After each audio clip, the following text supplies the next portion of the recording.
In this lesson, we are going to learn how to write a chemical formula for an ionic compound. And we're going to go over some basics that you can use to apply to just about any ionic compound that you would need to write the formula for. So to begin with, you need a cation, which is a positively charged ion, and you need an anion, which is a negatively charged ion. The cation is almost always a metal, and the anion is almost always a nonmetal. There are times when that is not the case. We will see a few of those when we get to our next lesson, but generally speaking, the cations are metallic elements and the anions are non-metallic elements.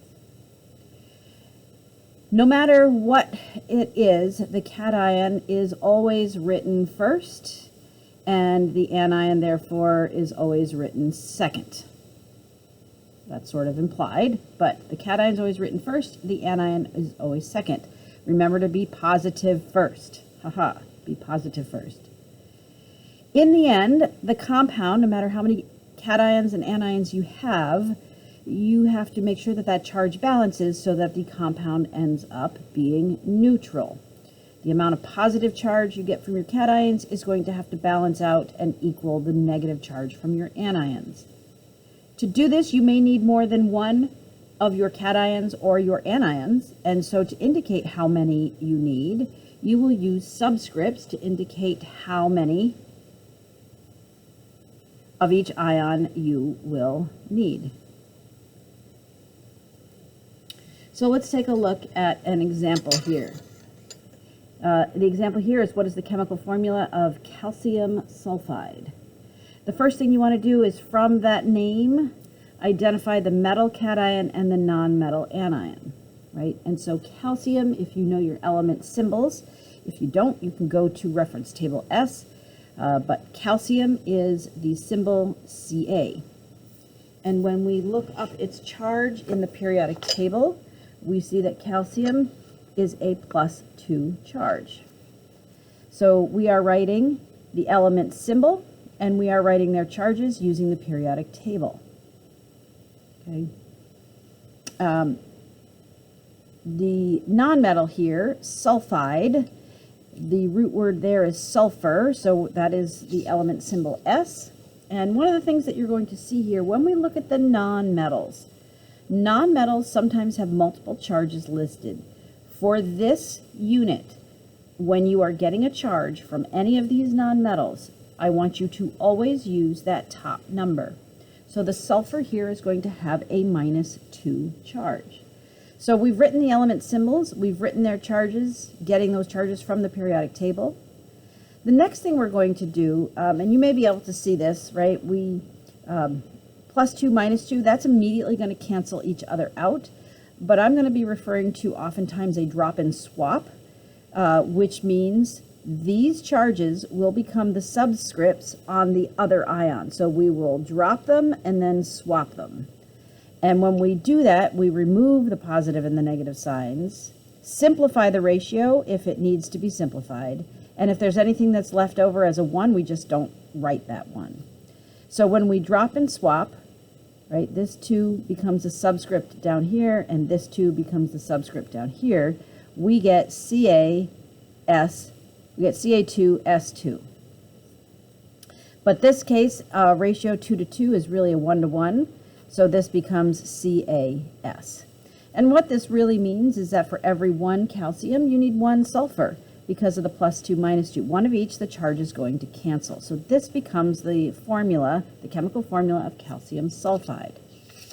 Now a couple other teacher's tips that we're going to see, and this is the one I've already mentioned.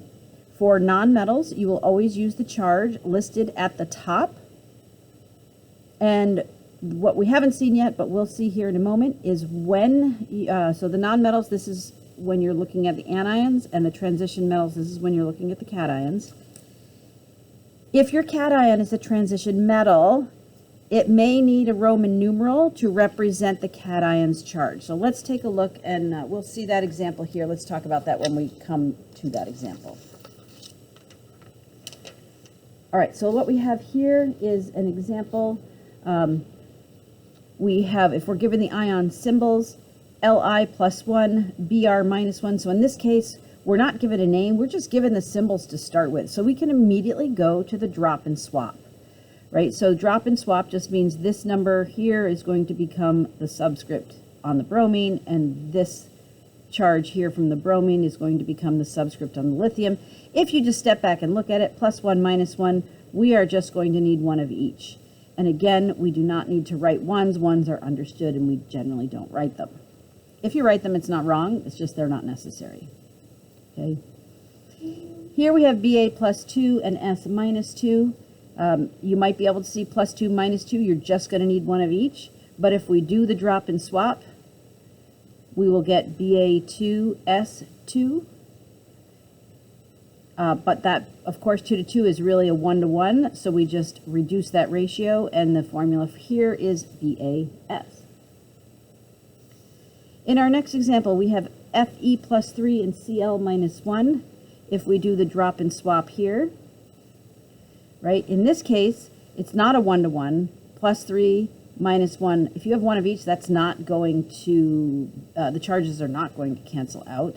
So what we would have is Fe, this becomes a subscript of 1, and then Cl, subscript of 3, this 3 comes down here. So what we are really saying is that we need 3 of these Cl minus 1s to match up with one of these Fe plus 3s. So when we simplify this, and we get Fe, we're going to drop that one, FeCl3. So there's 1 iron needed to match up with 3 of these chloride ions. All right, in this case, calcium plus 2, P minus 3. If we do the drop and swap, right, so we're going to get Ca subscript 3, P subscript 2. That does not simplify, so that sticks. What that is really saying is that we need 3 of these calcium plus 2 ions. That's what this is saying, 3 of these calcium plus 2 ions. And we need 2 of these phosphide P minus 3 ions, right? So that's 2 of those. So 2 of those, the total negative charge is minus 6. 3 of these is a total of plus 6, so that balances out. So the drop and swap works in a way as a shortcut to help you figure out how many of each ion you need in order to make the compound overall be neutral. All right, let's take a look at example number 5. We've got lead plus 4 and oxide minus 2. When we drop and swap, we are going to see Pb subscript 2. This 2 is going to become the subscript down here. The superscript becomes the subscript. We drop and swap those numbers and lose the plus and minus signs. And then next to it, we put the oxygen with the 4 as the subscript. Now this 2 to 4 is a reducible ratio. So for every 1 lead, we are going to need 2 oxygen ions. Okay. All right, so that's the basic premise of drop and swap if you are given ion charges. Now let's add the layer of starting with names. And when we start with names, we do have to figure out what the symbols are. Okay, so sodium, when you look up sodium, it is Na. The charge in that upper right corner is a plus 1. Chloride, the symbol is Cl. And if we go to Cl, we're going to see lots of charges, but remember these nonmetals, you're just taking the top one, so that's Cl minus 1. This is a 1 to 1. If we drop and swap, you might be tempted to do Na1Cl1, but we generally don't include ones. Ones are understood, so this just simplifies to NaCl. Calcium oxide. Calcium is a Ca plus 2. Oxide is O minus 2. Ca plus 2, O minus 2. If we drop and swap, we're going to get Ca2O2, but you might just see that plus 2, minus 2, those cancel out. You just need one of each, so this becomes CaO. 1 calcium, 1 oxygen, the charges cancel out, and it is neutral. Aluminum fluoride. Aluminum is Al plus 3. Fluoride is F minus 1.